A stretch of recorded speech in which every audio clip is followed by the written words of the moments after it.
नमस्कार मित्रांनो. भूमी अभिलेख डिपार्टमेंट अंतर्गत 2025 मध्ये तब्बल 900 पदासाठी जाहिरात आली होती मित्रांनो. तर ऑनलाईन पद्धतीने एक्झाम पण झालेले. अजून रिझल्ट लागलेला नाही मित्रांनो. तर नवीन अपडेट आलेले आहे की रिझल्ट कधी लागणार आहे. तर आजच्या व्हिडिओमध्ये आपण सविस्तर डिटेल्स बघणार आहे. व्हिडिओ स्किप न करता शेवटपर्यंत बघा. तर बघू शकतो मित्रांनो, भूमी अभिलेख डिपार्टमेंट अंतर्गत 2025 मध्ये जाहिरात आली होती बघा.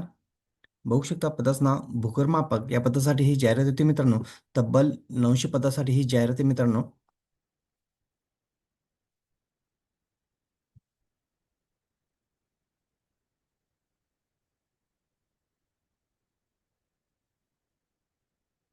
900 पदासाठी ही जाहिरात आलेली आहे. तर बघू शकता विभागावाईज पुणे विभागासाठी बघू शकता 83 जागा आहे. कोकण विभागासाठी 259 जागा आहे. नाशिक विभागासाठी 124 जागा आहे. छत्रपती संभाजीनगर विभागासाठी 210 जागा आहे. आणि अमरावती विभागासाठी 117 जागा आहे. नागपूर विभागासाठी 110 जागा आहे. तर अशा एकूण 900 पदासाठी ही जाहिरात आली होती मित्रांनो. तर ऑनलाईन पद्धतीने एक्झाम पण झालेले बघू शकता तुम्ही. 13/11/2025 आणि 14/11/2025 रोजी ऑनलाईन पद्धतीने एक्झाम झालेले आणि 2 सत्रामध्ये एक्झाम झालेले मित्रांनो. 2 शिफ्टमध्ये बघा, फर्स्ट आणि सेकंड शिफ्ट. तर मित्रांनो बघा, आता नवीन अपडेट आलेले. तर आता बघू शकता आनंदाची गोष्ट मित्रांनो. तर भूगोल मापक परीक्षेचा निकाल 30 जानेवारीला जाहीर होणार आहे मित्रांनो. तर बघू शकता पुण्यनगरीला ही अपडेट आलेले आहे, न्यूज आलेले आहे मित्रांनो. तर आनंदाची गोष्ट आहे, जेणेकरून आता बघा 903 जागेसाठी जी जाहिरात आली ती बघा, त्याचा निकाल जाहीर करण्यात येणार आहे.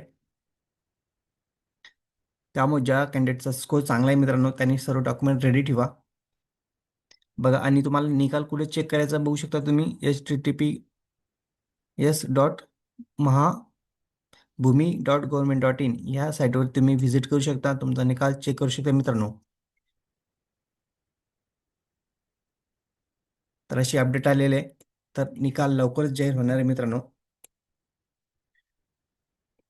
आता 903 जणांना परमनंट नोकरी म्हणजे गव्हर्नमेंट जॉब भेटणार आहे मित्रांनो.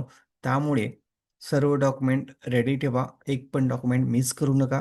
रिझल्ट बघा कधी लागणार आहे. 30 जानेवारीला निकाल लागणार आहे मित्रांनो, म्हणजे जाहीर होणार आहे.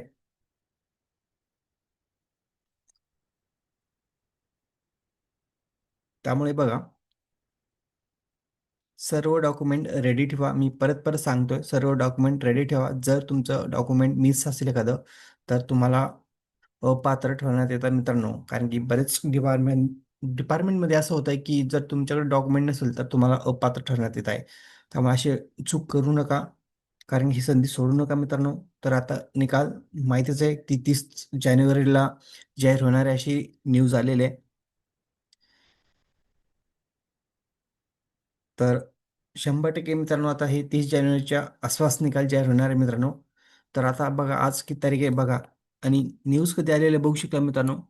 21 जानेवारी 2026ला न्यूज आलेले मित्रांनो. म्हणजे आता बघा, 8-9 दिवसात तुमचा निकाल जाहीर होणार आहे. तर अशाच नवीन अपडेटसाठी मित्रांनो चॅनलला लाईक सबस्क्राईब करायला विसरू नका. धन्यवाद. जय हिंद, जय महाराष्ट्र.